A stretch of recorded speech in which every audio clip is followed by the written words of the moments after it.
Most of what we have planted the flowers in are cement gunny bags.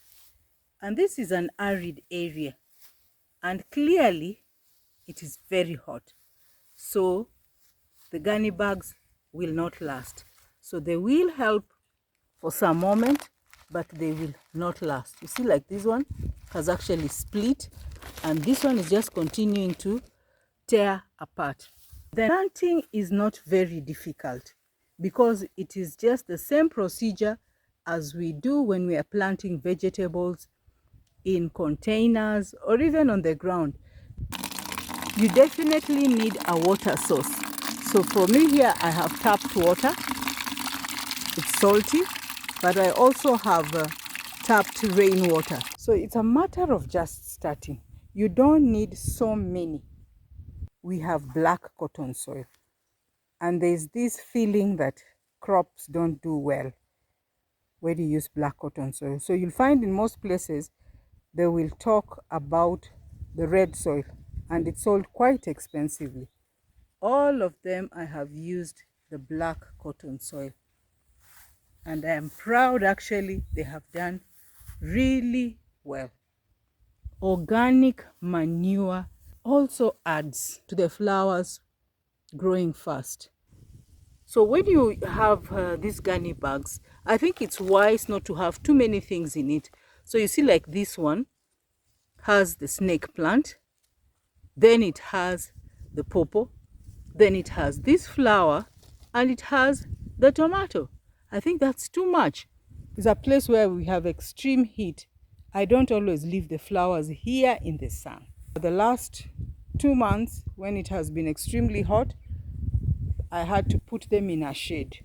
But now that the rains are back, I can afford to leave them outside. So it's good to also not overexpose them to where they can dry so fast.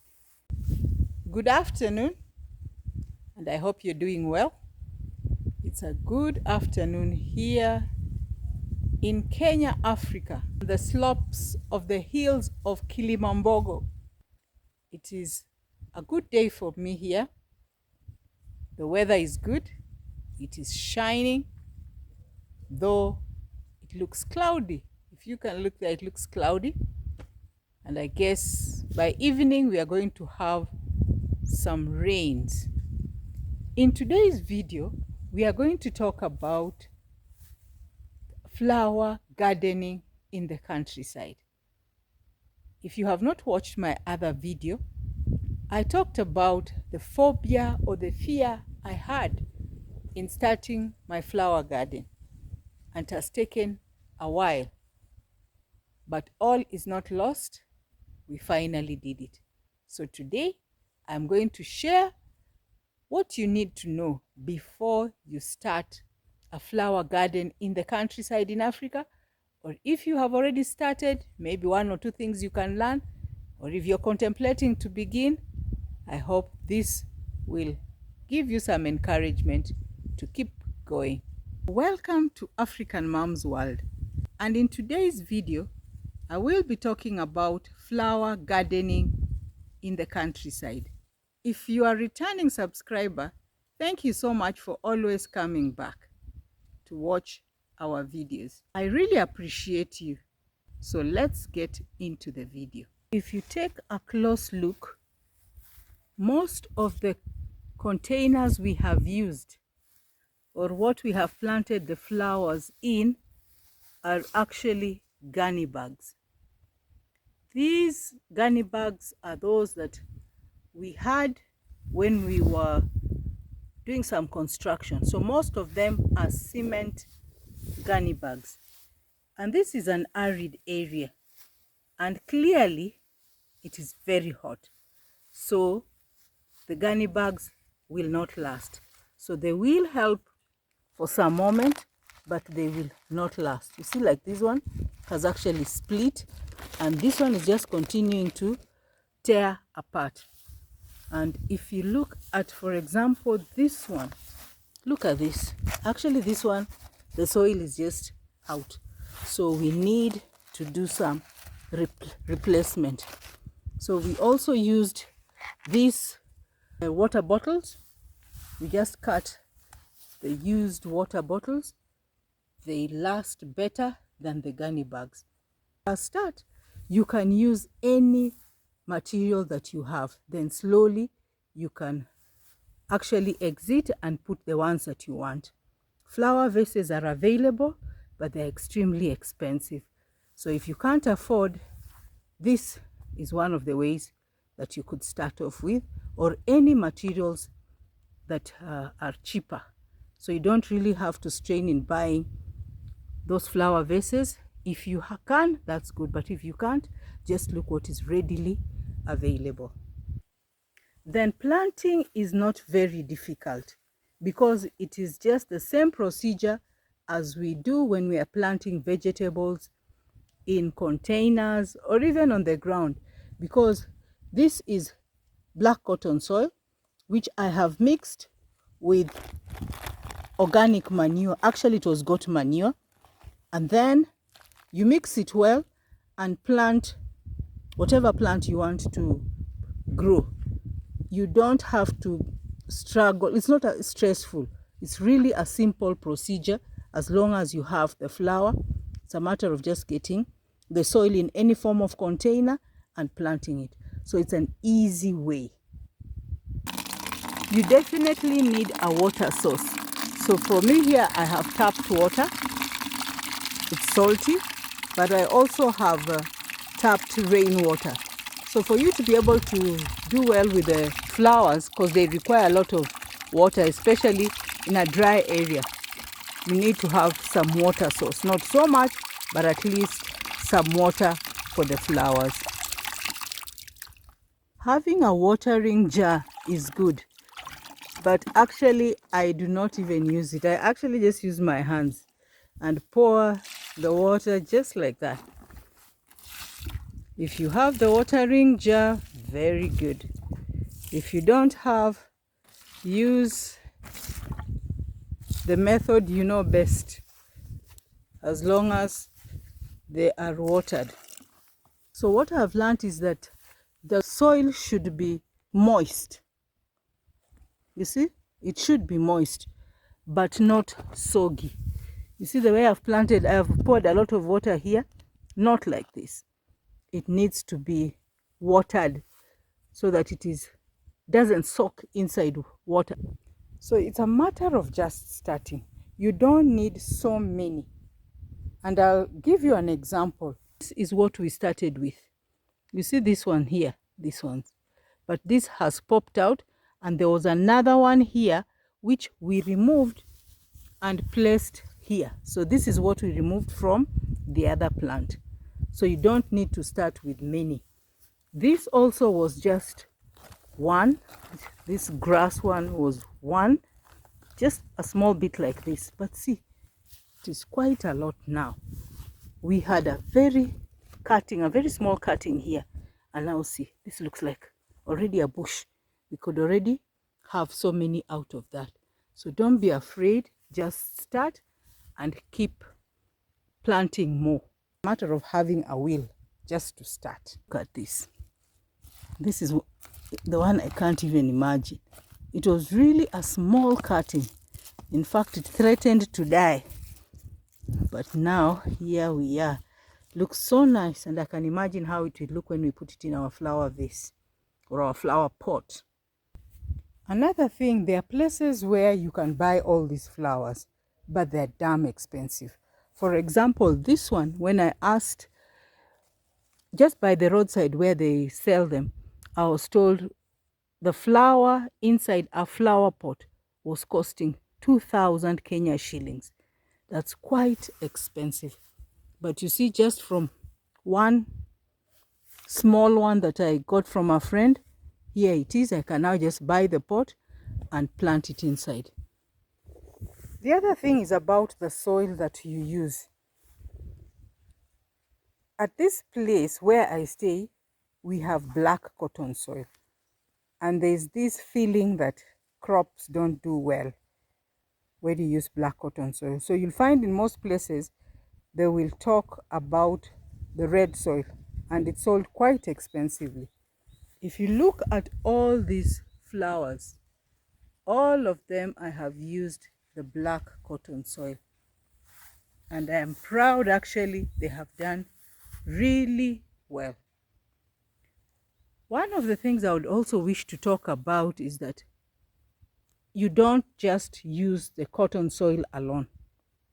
Organic manure also adds to the flowers growing fast. Actually, let me look for one of the flowers that I have not used organic manure. The truth is, it doesn't do as well. It doesn't do as well. Look at this. This one. You see? It hasn't done so well. I had another one. This one here. This one. You see? We planted all these flowers almost at the same time, but it's not doing as well. So it's good to add organic manure, either chicken, cow dung, or goat manure. In this case, I have used goat manure. I actually prefer goat manure.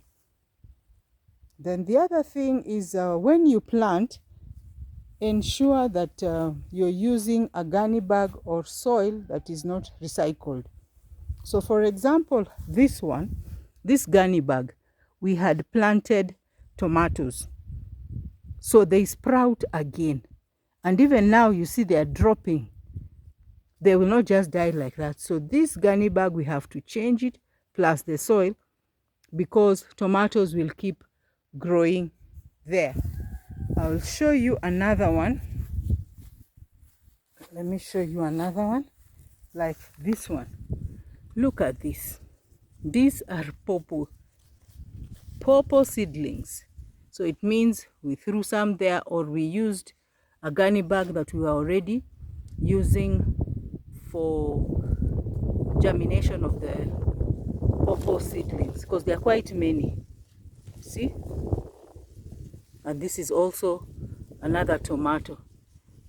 So when you have these gunny bags, I think it's wise not to have too many things in it.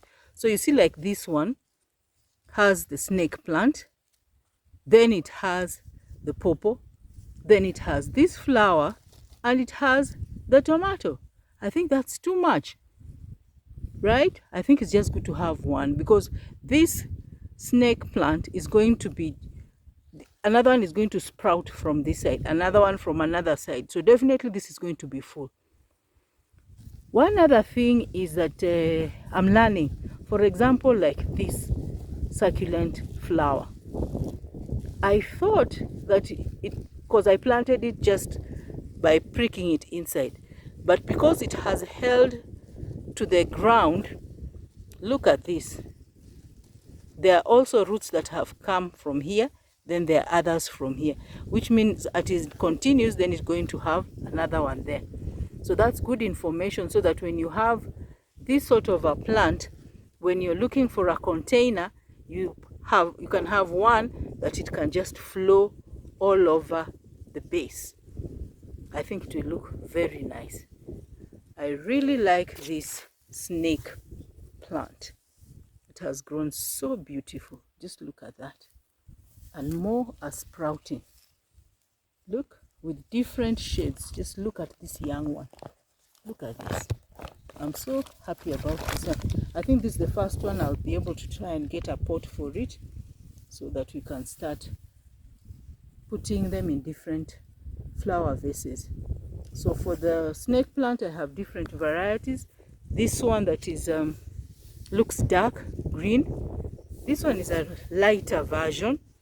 Actually, yeah, this is quite light. The green one there looks much better. But let me show you another one. Look at this. This one looks really pretty. You see the yellowing on the side. I think it's going to look very nice. So what I've learned also about these flowers, not all of them have colorful flowers per se. You see, like this one here has this pink flower, and when they are full, they really look nice. Some have already dried up, but it really looked nice. Then you also have the same one here. Look at how it looks, right? Then this one also has some pink flowers.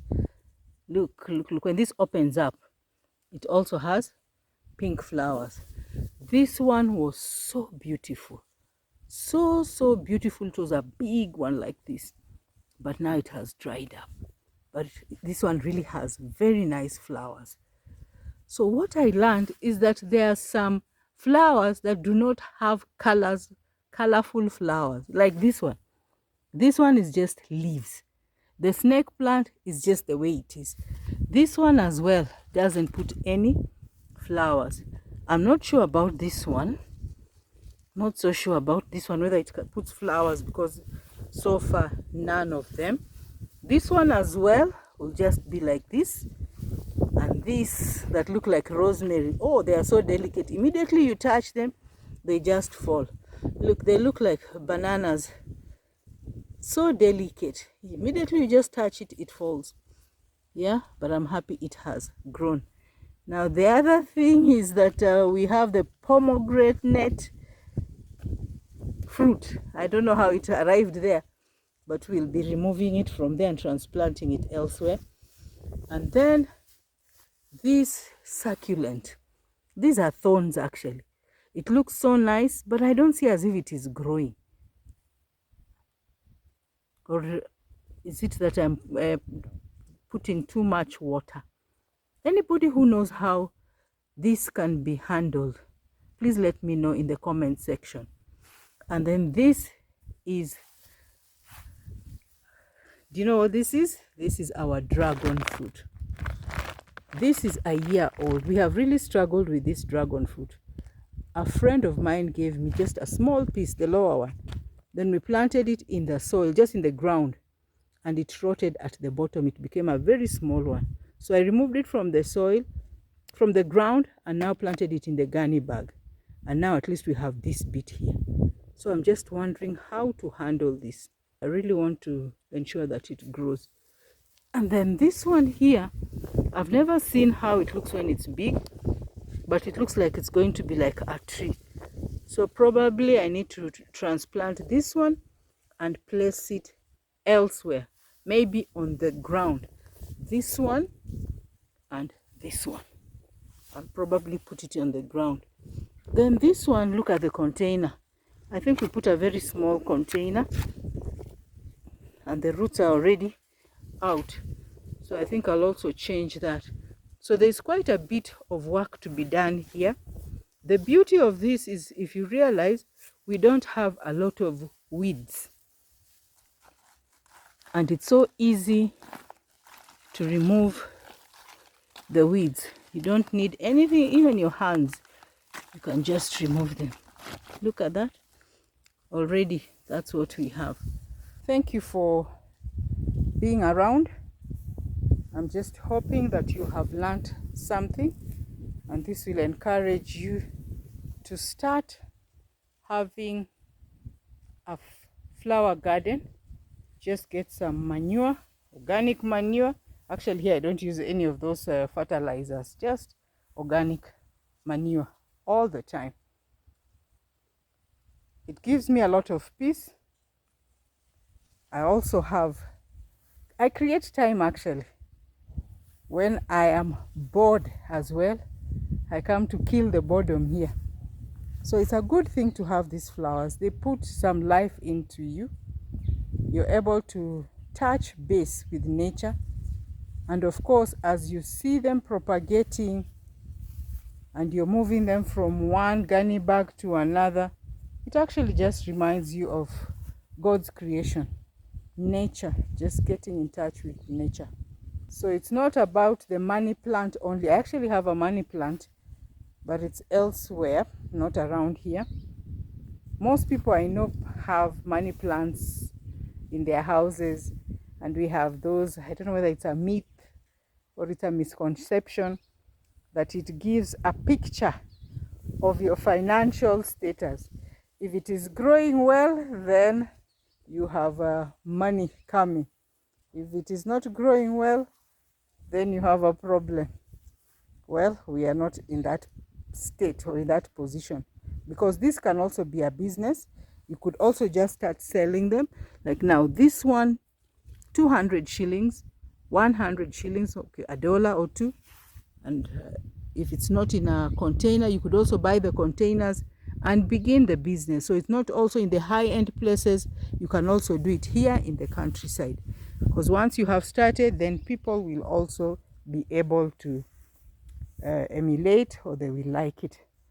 Another thing is that because this is a place where we have extreme heat, I don't always leave the flowers here in the sun. Like the last 2 months, when it has been extremely hot, I had to put them in a shade. But now that the rains are back, I can afford to leave them outside. So it's good to also not overexpose them to where they can dry so fast. If you're in a place where it rains a lot, I think that's okay. Thank you so much, and I'll see you in the next video.